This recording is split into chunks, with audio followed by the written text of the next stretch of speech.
Coming up, a Sad Styles production.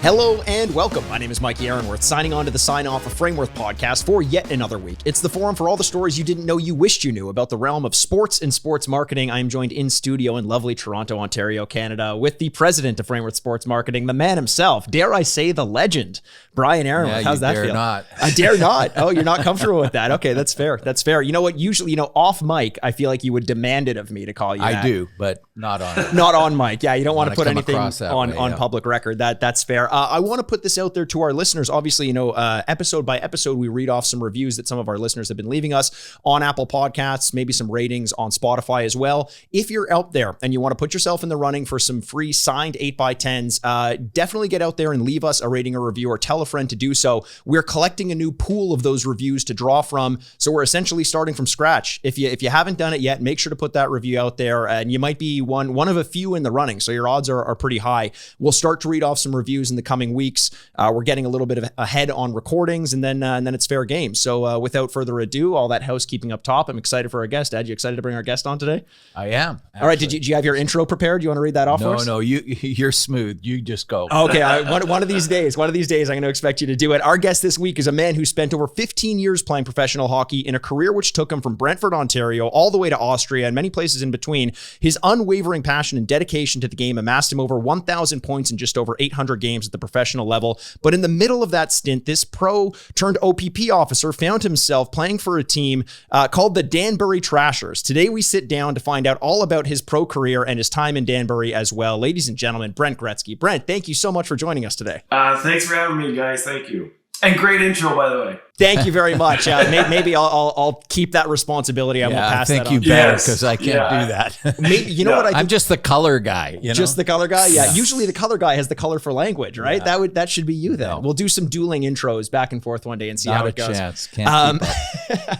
A little bit of healthy competition never hurt anyone there. I do want to get into this. The reason why in the introduction, Brent, you have a career that spans so much more than just the year that you spent in Danbury. But the reason I brought it up is because, we've known each other. We at Frameworth and yourself have been in communication for quite a long time. But you recently came back into touch with my dad because of some dealings that were going on with Danbury. Obviously, Untold Crime and Penalties, a massive documentary that came out on Netflix as part of a larger sports series. And it featured Danbury Trashers, which, if you haven't heard this as you, the listener, go back and listen to our episode with AJ Galante, the president of the team at the time in the UHL. How do you summarize this story quickly? A team that basically dubbed themselves the bad boys of hockey. They essentially tried to make Slapshot based on a true story and involved all kinds of casts of characters in there. There's a ton of interest there. And now it's in popular culture. So there's been a demand for some memorabilia and some product. And Brent, you were signed on as the captain in the first year of their creation in Danbury. So let's start there. What happened recently? It was, I think, 2004, 2005 that you played with the team. And all of a sudden we're looking at this 16, 17 years later, and this is back on your radar. Was this just an element of your hockey career that you never expected to have to talk about again, and now all of a sudden is on everyone's mind? Well, I'm like, it's funny because I was approached by the Galantes, Mr. Galante, at the end of the season in Port Huron. And I was living in Brights Grove of the UHL, and he told me what he was going to be doing and the players that he wanted to sign, and in that time the players that I knew that he was going to get were the best players in the league, and right. It was something that I couldn't turn down. And even though I had to uproot our family again, I had a wife and 3 kids, and you know what? We were like, we got to take a chance. It's going to be great. And when we got there, we did the signing. We did visits, hospital visits, and things of that nature. He showed us the dressing room, beautiful dressing room, like NHL dressing room. The rink was awesome. The fans was this the great. New facility that he'd built? I don't think he built it. I think they renovated it. Okay. To fit, I believe. But it was beautiful, and it was top notch. The Galante family were just amazing. You go over for dinner. He and his wife would come over to the guy's apartments to visit with his teammates, and just down to earth, great, super people. And AJ, one of the questions I get asked a lot from the show is, was he really that big of a punk? and honestly, he's not. And he was 18, 19, whatever it was, and just a super, super kid. Very genuine, loved the sport, was very passionate about it, loved the players. And it's almost like he wanted to be on the team. Sure. Like he wanted to play, but he couldn't. And so to answer your question, it's funny because when we came home and told people what was going on in Danbury, whether it be the organization, the players, the fans, the games, the fights, everybody was like, yeah. And now this show has come out and everybody's asking us, did this really happen? What happened? Where did it go? And we're like, you guys didn't want to listen to us in 05. We're not going to tell you now. Watch the show. So it is kind of rehashing it. But when you have, a Hollywood production, when it goes, when you have all the cinematography and everything else, and you can see it. So it's a great story. But just great people. And then I talked to Brian. I talked to my brother Glenn first. And AJ was reaching out, maybe put something together. And I was speaking to my brother Glenn, and first person we thought of was Brian, and we gave him a call. Well, I'll just fill you in there too. So what had happened was I get a call from Glenn and Brent, and they said to me, we had an offer because AJ's a very generous guy. I mean, I don't think throughout, even when you watch the documentary and all that, the players were so well looked after, as Brent just mentioned. And he decided to reproduce some jerseys, and he probably could have just brought them out with the name Gretzky on the back for Brent, and decided that he wouldn't do that without getting his permission, and cutting him in on a little bit of the revenue. Or not, or just trying to get away with it. In this industry, that wouldn't be very surprising. No, right? I don't even exactly, know. I mean, you could put the name. I don't even know they had to, but he did because that's the right thing to do.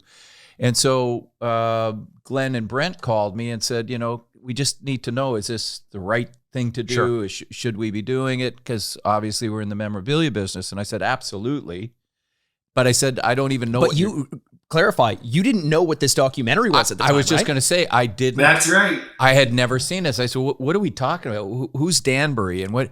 So I watched the documentary and I went, oh my God, this is a marketing wet dream. Yeah, leave it to my dad, Brent. My brother and I had been desperately trying to convince my dad to watch it. I understand.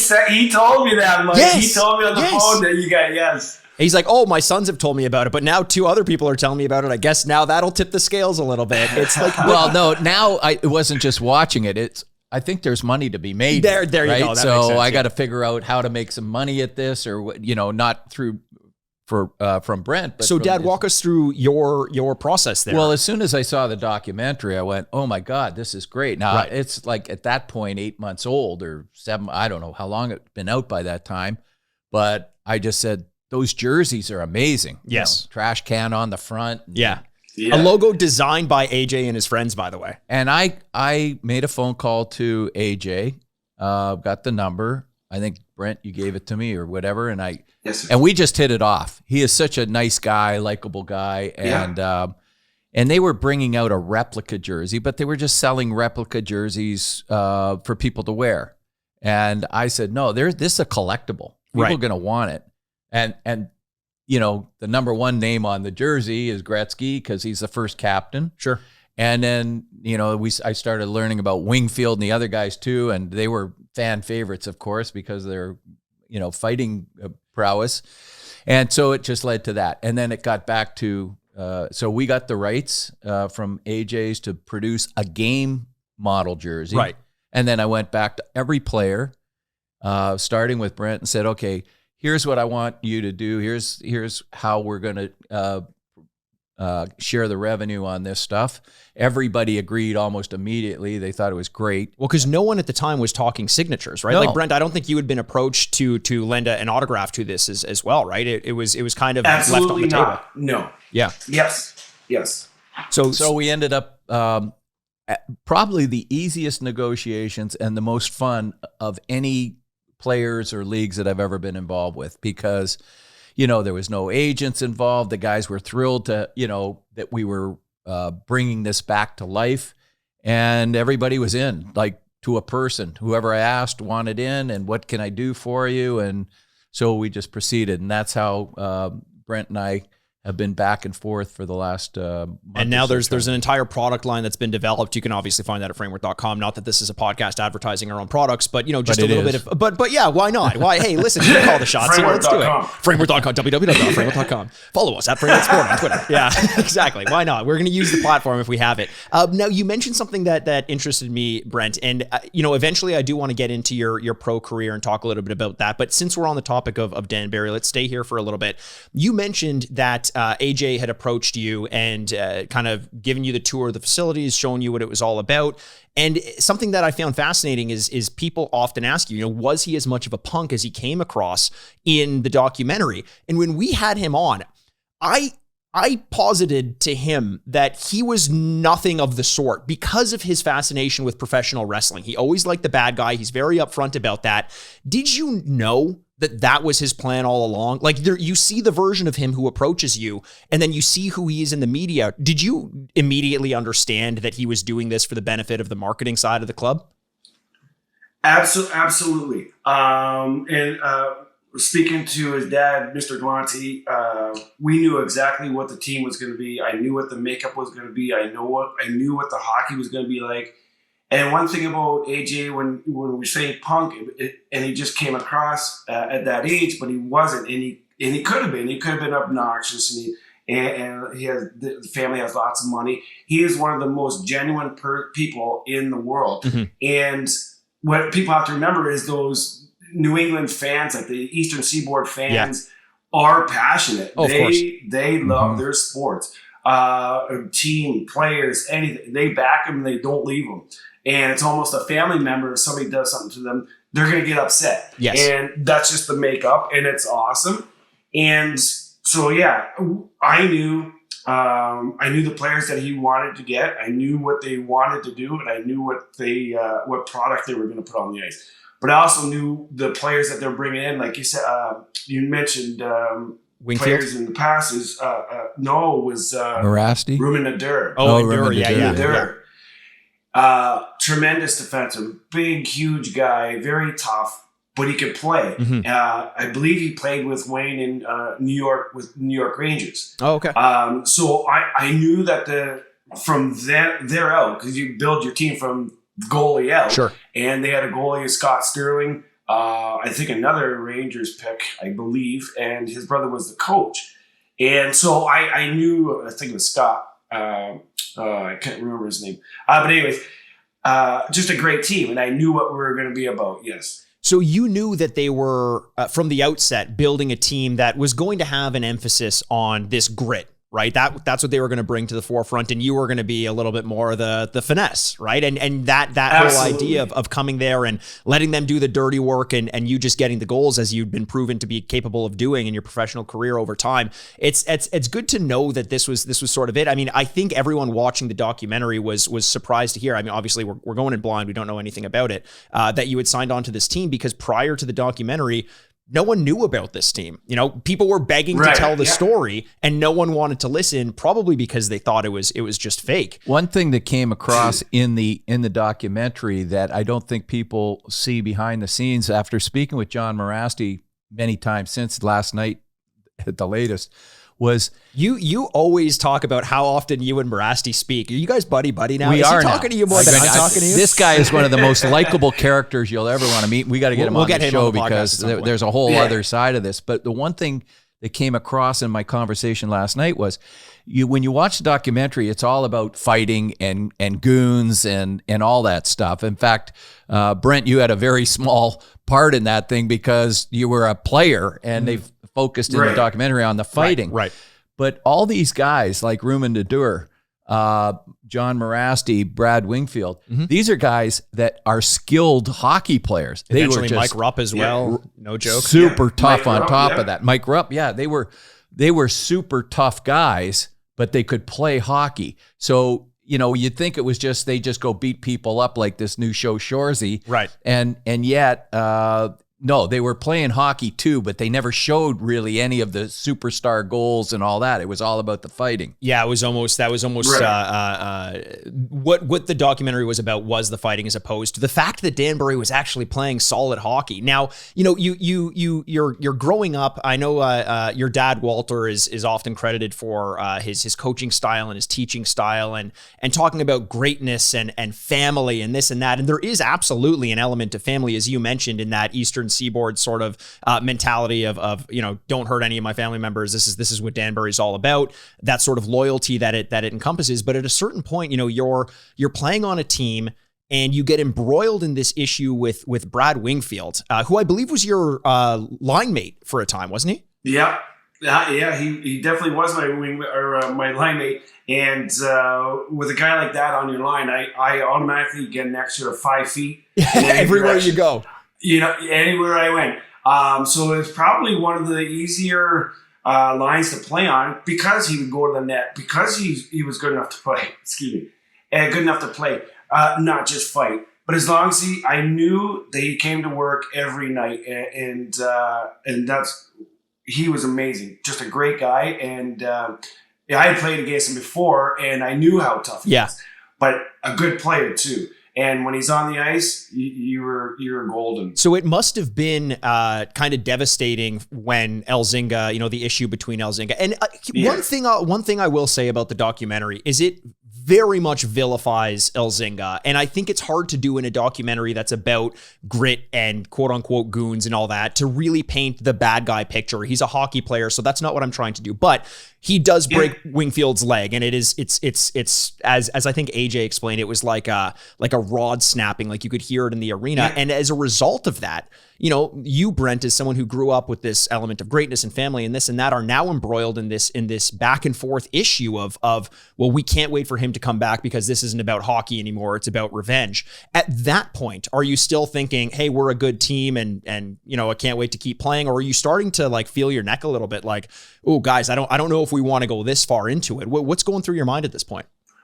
No, I don't think so. Like because it's a sport, right? And one of your best players usually gets hurt in one of the games, playoffs, championships, whatever it is. Braden Point the other night. Right. So somebody will go down. That's a little anomaly with the broken leg in hockey. I mean, but to get injured, you still count on each other. That's why there's 18 of you on a team, right? So you have to pick up that guy, definitely, and the next person will step up and do the job. It's a job opportunity for the next person. Mm-hmm. So you can't, and later on in that season, halfway, I think 38 games in, I got hurt in Fort Wayne against Fort Wayne. I blew my shoulder, rotator cuff, and everything else. I was done. Right. And then after that happened, Mom passed away in December of 2005. So I ended up doing rehab back here. I got my surgery done there, rehab here. Like, it was just a long, drawn-out year for myself personally. But as a team, you still have to pick up each other to get the job done. Of course. No, I was going to ask about that because I noticed that, there wasn't any context for it.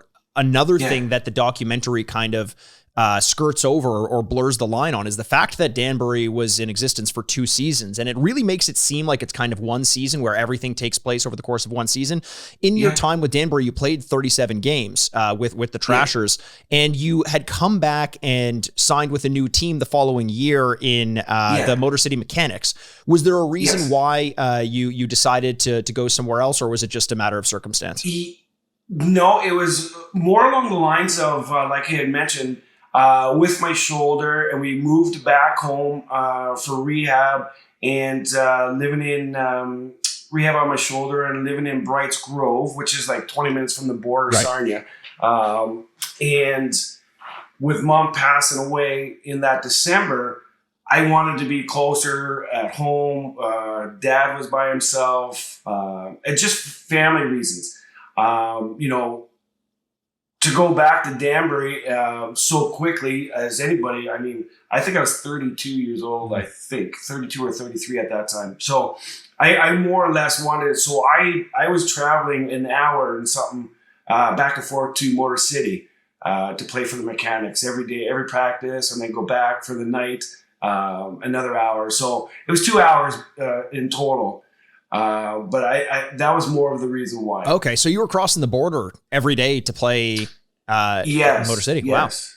Wow. I would leave at 8 a.m, go for 10 o'clock practice, come home after practice, have lunch, go back across for the game, and then come back again. Now, during that time, you're obviously aware of, you know, Wingfield doing his best to return. I'm sure that was news in the league. I mean, obviously it's a very isolated documentary that's only paying attention to what's going on in Danbury, but it seemed like a league-wide awareness, A, of Danbury, and B, of the fact that there was going to be this reunion team. First question, actually, I didn't even think to ask, did you end up playing against Danbury when you were playing for Motor City? And if so, yeah. how did... Yeah, I played against them, yeah. How did that go? And it was good. A little nerve-wracking walking in as the opposing team, I will be honest. And when we showed up the first game on the team bus, Mr. Galante was the first person to come out our door and greet me at the bus. And, you know, gave me wishes, this and that. Mom, like just a great family, great people. Yeah, let me ask you this. Yeah. So you're playing on a team with a lot of tough guys. Your brother was noted for always having somebody, Semenko or McSorley and that, just to kind of be around and give him some space, as you mentioned. So playing on a team like the Trashers, you weren't expected, I guess, to drop the gloves too often. There was always somebody kind of, you know, there's fighters and there's the guys that are protecting goal scorers. So so going back into that scenario, if you're on the other team coming in there, was there still that code that you don't go after the goal scorers, you know, because, you know, they're not fighters. The fighters stay with the fighters, and that was that the way it was? Usually it is, Brian. Usually it is, and then when you start getting, if you can if you want. But you know you're probably going to meet up with somebody else at the end of the game, near the end of the game. Right. So you hope that the games are kept close, like a 4-3, not a 5-1. Right. It gets out of reach, and then things happen. But when it comes to playoffs, it's a little different. Everybody's free game, and a good clean hit is warranted on anybody. Mm-hmm. You know, you don't go into. I think that was around the time, actually. I want to say that Quebec League was starting. Remember, it was just fighting, like real fighting. Yes. And that's all they did. I don't even know if they dropped the puck. So it sort of started around the same time as them. I think they were after 04. But anyways, to go answer your question, everybody can be hit. And you know you're going to get hit, but whether if you're going to get a knee or something, that's a little different. And if you did do that, then you know somebody's coming after you. Right. Another two-part question. One, were you ever privy to some of the locker room antics that Danbury would play? I know that they talk about cutting the power. None. No, none, of course, because it was just all happenstance. It was just happenstance. Yeah. And Tommy Pompicello was a great guy. He actually picked us up at the airport. He when you first fly in, he'd pick up the players and bring the stuff to the rink or your apartment or your house, wherever you're living. Again, just a great family guy. And I believe he coached younger teams, when he was younger. But again, just loved the game, just loved the sport, and wanted to be a part of it, wanted to be on the team. And for whatever he said he did, it was for the benefit of the team. And you know, they just love sports. We do too, Canada. So don't get me wrong. I'm not saying that. But we're a little bit more subdued in our passion and our love for our teams and players. Of course. It's amazing. You know, you get this picture painted of the UHL based on the documentary, but of course there were some teams that were just trying to play like the old traditional style of hockey, I'm assuming. Absolutely. When you went back to Danbury, Did you know, hey, did the lights shut off in your locker room? Were the alarms going off in the hotel? Anything like that? No, not at all. Not at all. No, I used to buy Tommy some dinner, so he wouldn't do that to us. Dinners and a cigar. I said when we were interviewing AJ, no one smokes a cigar better than that guy. He uses it as a punctuation mark. It's fantastic. So your time with Motor City is kind of coming to an end. Obviously, the playoffs are coming up. Did you have your eyes on the return match of Wingfield versus Helsinki? Were you watching that? Were you aware that it was coming? No, I didn't. No. Was that by choice, or you just kind of, hey, you'd moved on, you're at a different team now? Yeah, I was, and they didn't televise back then, right? So I wouldn't have known. And if anything, it would have been it would have spread around the league if something did happen. Like I can't remember if it did. I don't recall. Okay. That's fair. Is there a story that you have from experience within Danbury that obviously the Netflix documentary didn't touch on? Is there one thing that say when you would return home and you're like, you wouldn't believe what's going on in Danbury, the story that you wanted to tell either personally or about something else that wouldn't have made it into the documentary? Anything specific? No, I don't think so. The only thing I've said it a few times, is, they come off as the team or the family, the owners, whatever, came off as these big brutes and tough guys and all that. But individually, personally, away from the rink, they're just great people. Just looked after you, looked after their team, looked after their the players' wives, kids. They did everything for the players and, of course, the fans. They did what they had to do with the fans, how to get them in there, how to get them to support them, and just great people. And it's too bad that they didn't keep going. Do you know what in the league too? A common denominator amongst actually, so these guys actually refer to themselves as goons sometimes when you're talking, but the tough guys. And the common denominator that I've found over the years after meeting these guys, Semenko and McSorley and all the toughest guys are the nicest guys. Yeah. Like you would think that they're just mean, angry people all the time. That's the way you would see them if you just watched a hockey game. And when you see them off the ice, they're the first ones with the kids. They're the first ones shaking hands. It's amazing how that transition takes place. Well, isn't it because you have to care? Like if you're going to put your body on the line, you have to care about the people I just think they you. Love to fight. Oh yeah, that's it. That's the easy answer. Yeah. Well, and Brian, and I still do it. I tour with the NHL alumni, and we play against other police forces, OPP and municipal. We raise money for Special Olympics, and after the game, we have to do a reception with fans and VIPs. And McSorley's there, Brian Muir, Dan Daou, like big names, NHL names, and they are the last ones. They talk to everybody that's at the restaurant, everybody that's at the reception. Mike Krushelnyski, he passes around his 5 Stanley Cup rings that are on a skate lace and walks away. Like, they're just super people. Like you said, the last ones to leave the rink, last ones to leave the fans, last ones to leave their restaurant. And I couldn't agree with you more about what they do. And they promote it so well for the little kids to get them into the game as well. I remember at your brother's fantasy camp, and Marty McSorley was playing the game. And then right after our games were over and a bunch of kids came on, a small team, I guess Pee-wees or whatever, Marty stayed on the ice with that team and just practiced with them. And the kids were just, and here's this monster of a guy, and he was on the ice with them, and they were just like, who is this guy? Because they don't know. And sooner or later, they got to know. So it was great. I love that. And I love, Brent, you keep coming back to this idea of how supporting and communal the Galante family was. And that was one of the things that attracted you to Danbury.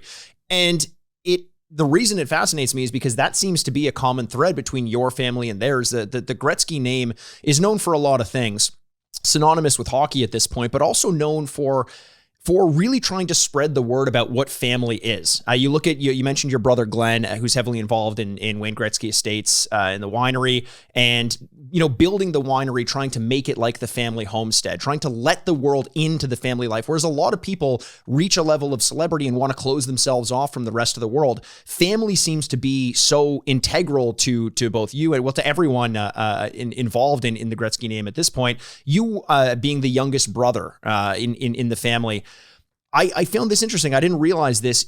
You would have had to say goodbye to Wayne when he went away. I think you were 3 years old when he left. I was 2. He was 13. Yeah. You were 2. He was 13. So growing up, how close were the two of you? Well, firstly, let me start with the family thing. That all is attributed to mom and dad. Okay. How we were brought up, what we did, and where we went, how we. Manners and morals and everything we were all taught by our parents. And one of the things, how hard Dad worked. I think he was at Bell 34 years, 8 to 5 every day, Monday to Friday.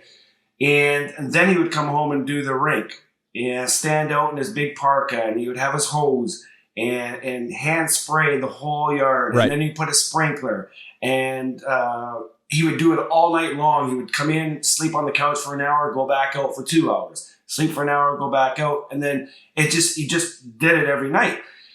But one thing, and I don't think it's ever been said, and this is a is that in the summertime, Dad brought in a mound of dirt because we played baseball. Oh, okay. And we were pitchers. We played pitchers and shortstop and third base. That was mainly our positions. Sure.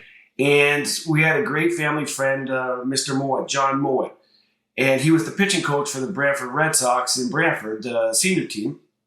And Dad would build a pitcher's mound in the backyard with a rubber and everything. Oh, wow. So then, and then after dinner, Mr. Moore would come over and we'd go through how to pitch and curveballs and knuckleballs and splitters, everything. And then at the end of the summer, my dad by himself would shovel the dirt into a wheelbarrow and put it at the side of the house and dump it at the side of the house and wait till spring so he'd do it again. So the same dirt. And I don't think that same dirt year to year, and he would do it all himself. And it's just amazing. I can't thank him and my mom enough. I don't think any of us could. What he did for us in the backyard, whether it be baseball or hockey. And I just don't, I've never heard the story of the baseball story. No, I haven't either. No, I never heard that. Yeah. And that's going to be on our teaser every day. There you go. And it was awesome. People would come over, our friends, whether it be hockey or baseball, come over. So he wasn't just doing it for us. He was doing it for everybody. And again, just a great man. And two of them, obviously my two heroes, my mom and my dad. Who was the best baseball player of you and the siblings? Oof. Well, I think only one of us got drafted to Toronto. That would be Wayne. I'm sure he went for a tryout of some sort. I don't know, a pitcher tryout. I don't know. Well, you had a nephew ran in the family too. Your nephew. There you go. We got a little Trevor. Yeah. So we'll say Trevor. Okay. He is. No, he went with the Cubs, right? Yeah, exactly. I think he played up in Quebec there for in the minors. And now he's a movie star. Now he's a movie star. Yes, sir. I saw him down in St. Louis at the wedding, and we had a good talk. Yeah. Any other sports you guys play growing up, or was it primarily the hockey and the baseball? Well, with us, it was primarily baseball and hockey. Now, with himself, Wayne played lacrosse, right? And and that was a little bigger back then when he was growing up, but it wasn't as big when I was coming up. Sure. And to be honest, I don't think I could play that sport. Cross-check in the back. It's I don't think I can play. I don't know how those guys are tough to play that game. Basketball was my sport. If anyone touched me, I got to shoot free throws. I didn't have to worry about cross-checking or anything. Are you kidding me? That was my game. I was also tall and lanky enough to make it work, so that was good. So let's. Well, the other thing was track. We did track and sure. field. I'm not sure if many people know that my sister was like number 1 in track in Canada. She was going to the Olympics, and wintry night, she she was walking to a girlfriend's house, her friend's house, and slipped on ice and tore her knee, and she never ran again. No way. Oh, that's too bad. Yeah. So there's if you see pictures and stuff in the basement, there's a lot of medallions and trophies of the track and field Holden Reef trophy. Those like 90% of those are my sisters. Oh wow. Yeah. And so we did track and field as well, running and cross country, and we did that stuff, but not much of the lacrosse or the basketball. That's fair. Now I tried the basketball. I joined the league because of a girl. Okay, as good a reason as any, if we're being honest. Yeah, I was 13. Why not? So I have a buddy. He's amazing athlete. And he played basketball, and he was a part of it. And he went to her school, and then he's like, join the league. I'm like, okay. I had no idea. I was traveling and tripping, and it was awful. It was awful. Well, look, you don't need to be great at every single sport you play. You did well enough in hockey. That's fine. Well, thanks, Mike. Thank you. Now, speaking of, though, before we get into kind of that life, I know I kind of threw up that one question about Wayne leaving when you were 2 years old. But before we get into kind of that and how you got into hockey, let's talk about in general your passion for the sport. If you're watching over on YouTube as the listener, you can see in the background, you have the set. I believe those are the McDonald's trophies that you have behind you there. You got a puck on a plaque as well. Collectables, memorabilia. Is that now, or has it ever been an interest of you growing up? A lot of the hockey cards when I was younger. Yeah. I'm not sure if I can show you that, but I like those too. Star Wars. The old Star Wars. Brent, you're bearing the lead. You don't know who you're talking to. Come on. I could have had a whole podcast about that. Oh, anytime. Those are my drones. I love those. And, collecting as far as sports go, and Brian, I'll show you when we're by ourselves. I'll show you something else you might be interested in. All right. It's definitely not out there, but I'll show you. But as far as collecting, it was harder because I left home at 17 again. So it was a little easier for myself with cards. Right. Any type of, my wife got my sweater done for me in a frame for our 25th anniversary. Nice. So it's more things of just family stuff that I have. And this here, like my little trophies for the Leafs, St. John's Maple Leafs, I've kept over time because we lived in St. John. So I've had to bring them home. I couldn't leave them in the house that we were living in. So it's a lot of fun. I mean, you can really get into it, especially the cards. I love the cards for me. And making sure you get the right ones and the pristine ones. Yeah, we talk to a lot of people who come on this podcast who talk about how their first experience with hockey was cards. I always love the story about someone, I know Ken Reed said this when he came on the podcast, his favorite players were always based on the cards that he had. It's like, that guy's got a great mustache and a cool jersey. He's now my favorite player, and no one else had heard of him. Lanny McDonald. There you go. Lanny's McDonald. A great example of that. Well, how many cards did I put a Wayne's rookie cards in my spokes? You know what I mean? Wow. Yeah, we used to do that. Or at the end of the season, you'd throw them all up in the schoolyard and watch the big fights over people's scrambles, and everybody jump on each other trying to find them. Well, whoever won those scrambles may have come away with a couple prizes, right? That's maybe anyone who got those spokes from your bikes. That's also quite a prize to get there. Let's talk about what life was like at 2 years old with your older brother leaving town. Was it exciting for you because you knew he was moving on to some pretty exciting things, or was it sad because you're losing touch with your brother for a bit? Well, I don't really recall, Mike, but I think I wouldn't have really known what was going on at the time. And as I got older, so he started to get into 18, I'd be 7, 8, 19, 9. He's 11 years older. So as he progressed, his fame became more evident. Sure. And just the things of getting to go places. We were really lucky and fortunate to go places, Edmonton and different cities, LA, and for functions and awards. And,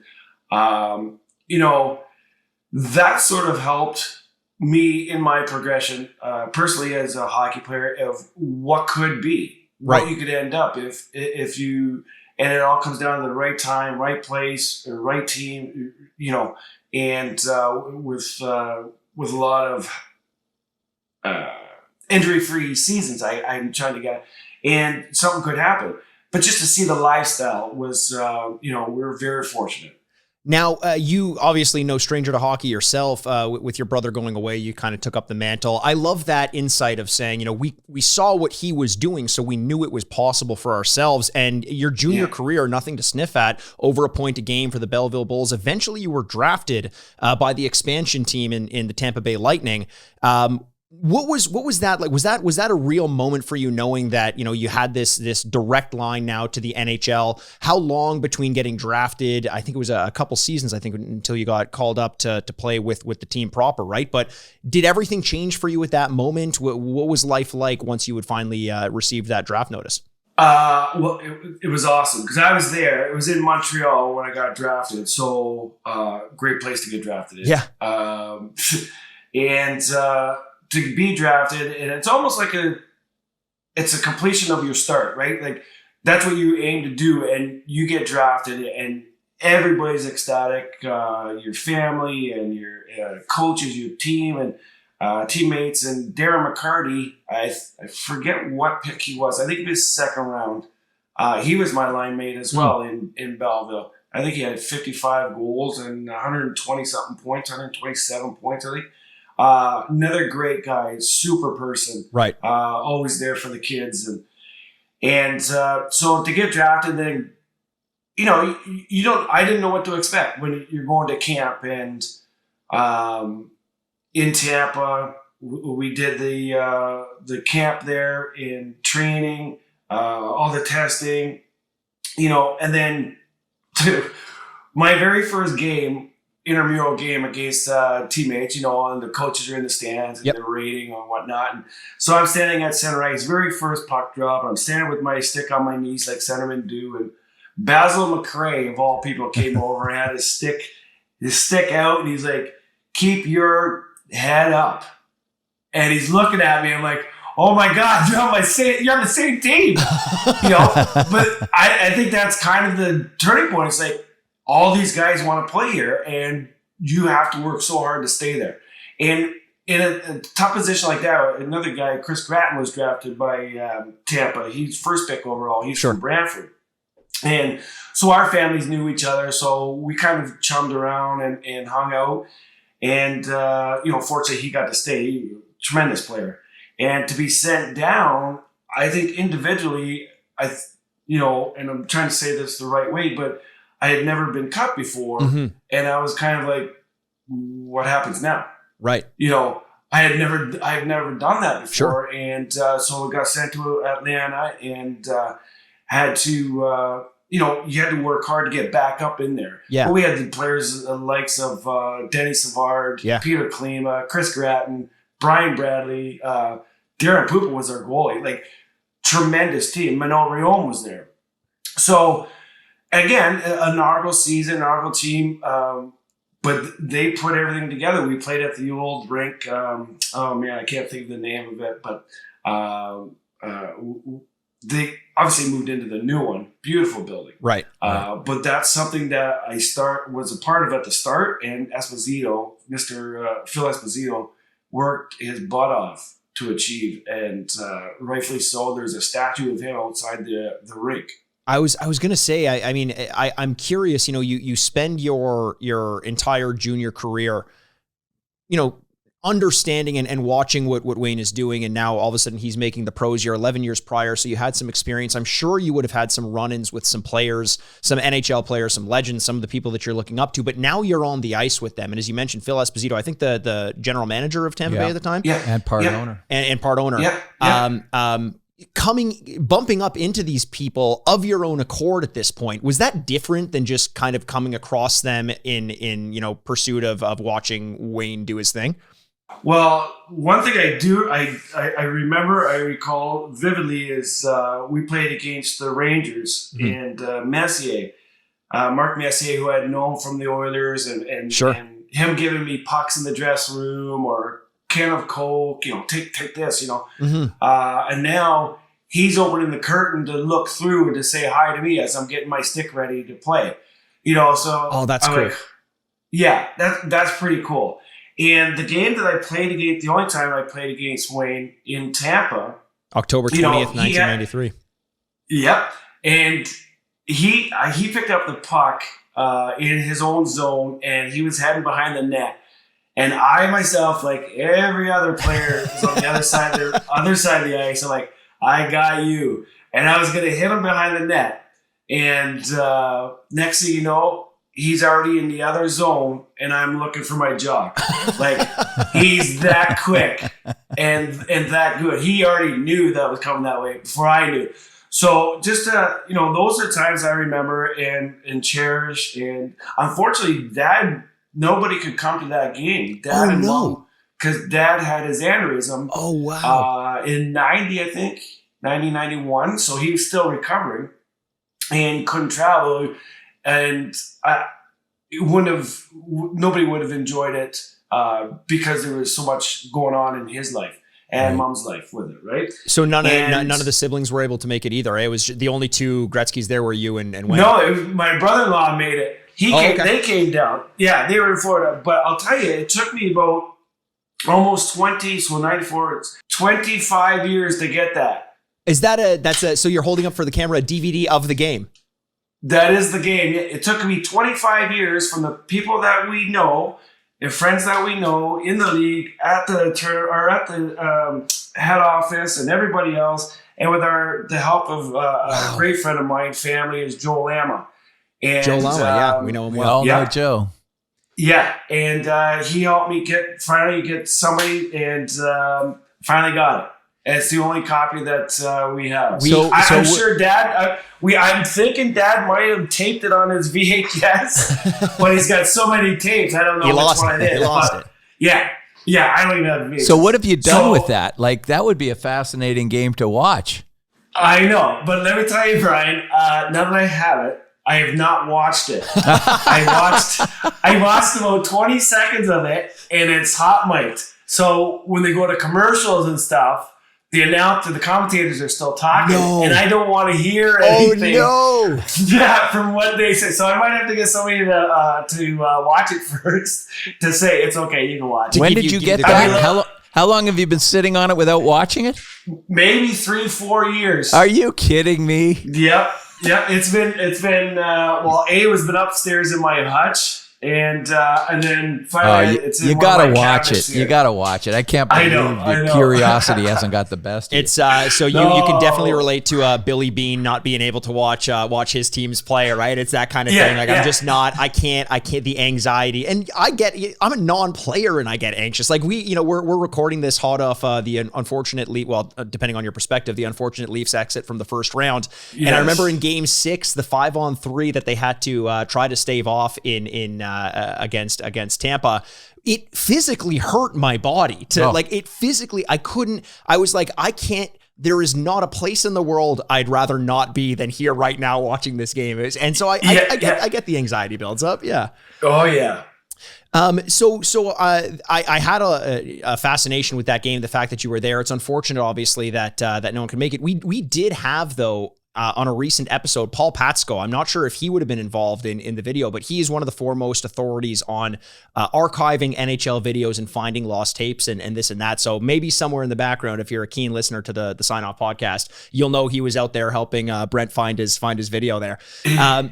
So after Tampa, obviously, you still continued to have a pro career that took you kind of all over the world. You played in Austria for a time. I'm more curious, not necessarily specifically. As the lights go off in the studio. There we go. Sorry. The Danbury Trashers are playing tricks on us again. All of a sudden, T-Bone's in there. Do you have a time, and maybe it is from the NHL, do you have a time from your professional career that you look back on most fondly? Oof. I think more than anything, it would be any of the 3 championships. Like I won in Atlanta with the Knights there. We were the first championship in the city. Oh, wow. Before the Braves and the Knights. Braves and the Hawks. And then we won in Chicago. It was great city. John Anderson was the coach, played with Wendell Young, Steve Malte. And then we won the 100th championship in the senior league in Brantford with the Brantford Blast. Right. So I think my championships being on the championship teams probably outweighs everything, other than the places, thank goodness, and very fortunate, is different places I lived. You mentioned Austria. I lived in Pensacola, Las Vegas, Asheville, North Carolina, Chicago, and places I wouldn't be able to go to if I didn't play hockey. Yeah, you always hear that, we've had a couple of people who have spent a lot of time playing in the pros, going from team to team, city to city, and they all look back on it very fondly. They love the process of having been able to see various parts of the world. We had Ethan Werrick on recently. We had Kerry Goulet as well, both of whom had seen parts of the world they never would have otherwise seen had they not been involved in hockey, and therefore they almost look at hockey as, they've dedicated their life, their passion towards it, and hockey has in turn kind of returned the favor. This is the life that we're willing to give you. But somewhat of a change. But before we get into what you're doing and where you went after your pro career for a little bit, one more question about your time in Tampa. I've been sort of curious about this. Obviously, your name brings a lot of weight in the league, Gretzky, but you were a rookie on a team. And when you're a rookie on a team, sometimes you're subjected to, I don't want to call it hazing, but maybe a little bit of, get in the pecking order, maybe a rookie dinner or something like that. Were you subjected to the same sorts of things? And if so, what was that experience like? A little bittersweet? Oh, yeah. Absolutely. As far as rookie things go, in Atlanta, you'd help with the bags and help with the trainers and have to pick up the pucks and things of that nature. But as far as the rookie dinner in Tampa, I played my last game in Boston Garden, the old Boston Garden, and it was like a 2-shower head, 4x3 cement.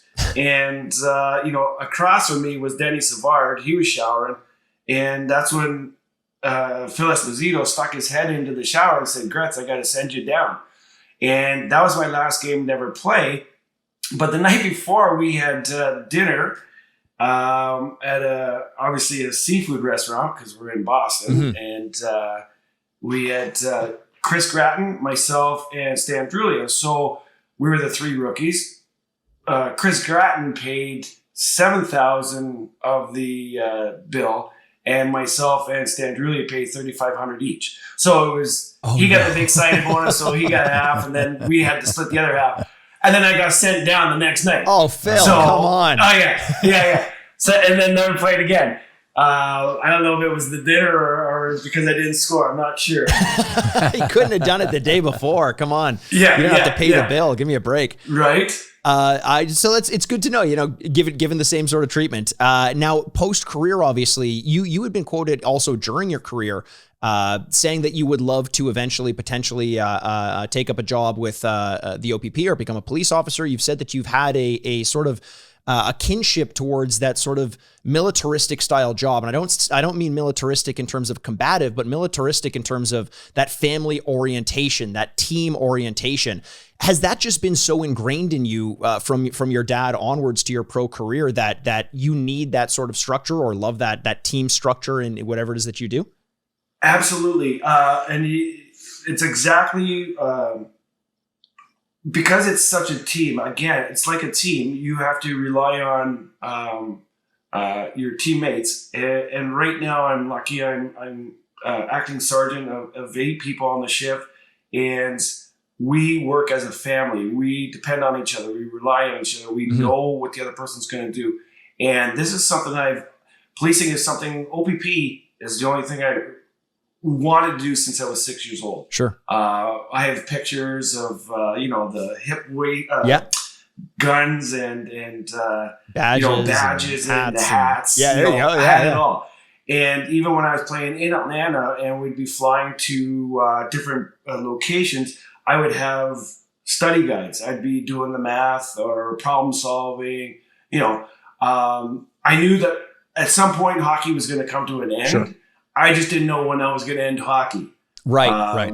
Because you get into that, you like the lifestyle of working 8 months a year, possibly, and then 4 months of golfing and training. Right. But at some point, when you have 3 kids, you have to grow up and get a 9 to 5 of some sort. And that's what happened to me. But I always wanted to do it. It's the only thing I ever wanted to do. And thank goodness I went through. It's never too late. I was 37 years old, and I still love it. Is there anything that you learned from your time as a pro hockey player, whether it's, this element of team, it's obviously not shooting a puck, but is there anything that you learned that you took into the police force that gave you a keen insight? Yep. How to talk to strangers. Every situation's going to be different. It's going to be volatile in the corner. It's going to be great after the game with the other team. You got to speak with the fans that you don't know. And, so you're always in the same thing with policing. You're going to go into a situation you don't know what it is. It's going to be volatile, and you got to calm everything down and make sure everybody's okay. Right. So just being able to speak to somebody that you don't know and be able to take in what they're giving you. And it's the same thing. How many Gretzky lines did I hear playing hockey? Oh, you're never as good as your brother. Things of that nature. Sure. You take into policing because you're going to get yelled at and screamed at and everything out. Yeah, patience. And as far as the structure stuff, I love being on time. I love people that are on time. And everybody's set to according to plan of how to get things done in one way or another. Is there? It just occurred to me, when you're out in the job. Were you going to ask this question? I was going to apologize before I asked it because I'm sure you get asked all the time. Aren't you Brent Gretzky? Does that affect your job at all? Do you ever get called out on that? What, Brian? I police in an area around where I live, and I've only had one time. I stopped a guy on the highway and I went back to the car with his ticket, reduced, of course. But I went back I went up to his car to give him his ticket, and he goes, Brent Gretzky, can I put this on eBay? And I'm like, you're not going to get enough to pay that ticket. But sometimes it works out. If somebody's having a bad day, if it strikes them all of a sudden, brings them back, and if that we go on that way of conversation to calm them down, sure. I'm okay with it. Okay. That might be an interesting thing to see how many of your tickets got on eBay. I wonder if they're... Oh my God! As a joke, was going to say for that too, Brian. That's the thing. I was going to say my dad's hearing this just like he heard you talking about Danbury, and he's going to say we should sell some signed parking tickets. Let me know when you're working next. 6x8 frame. Yeah, exactly. Let me know when you're working next. I'm going to speed right by you. I want that ticket. See how much I can make off it. Amazing. Well, Brent, look, we're coming to the end of our time. It went by fast. I've got a bunch more questions we could get into, but obviously we know you're a busy guy. Anything that you want to put the listeners towards, something you're working on? I know you mentioned a charity that you're that you raise some funds for as well. Anything you want to put people on? No, I'm good, Mike. Thank you. I just remember that everybody's in tough position, and I don't mean to seem coppish and everything like that, but everybody's in a tough position right now. We're coming out of COVID, and some people still have it. And, tempers or frustrations, whether it be supermarkets and stuff of that nature, just remember trying to be kind to each other. And, of course, you mentioned the charity. We're starting back up, I believe, this year, hopefully, with the NHL alumni. We'll be going to cities again to raise money for Special Olympics. Amazing. An outro and advice that I could imagine your father, Walter, giving as well. Great note to go out on. Brent Gretzky, once again, thank you so much for joining us. And for Brian Aaronworth, president of Frameworth Sports Marketing, and myself, Mikey Aaronworth, host of the Sign Off Podcast. This is us signing off. Well, ladies and gentlemen, we made it to the end of yet another episode. Thanks again so much for joining us. You can find videos of all of our episodes on YouTube by searching the Sign Off Podcast. You can also follow us on Twitter at Frameworth Sport or Instagram at Frameworth Sports. And hey, if you're not sick of me yet, you can find me on Twitter over at Retrograde Mikey, or you can always find me embarrassing myself over on Instagram at Aaronworth. The Sign Off is a proud product of Fadoo Productions and Sad Styles Productions. Executive producers, Mikey Aaronworth and Andrew Bascom. Until next week, this is Mikey Aaronworth, signing off. Furnished by Sad Styles Productions. Get into it.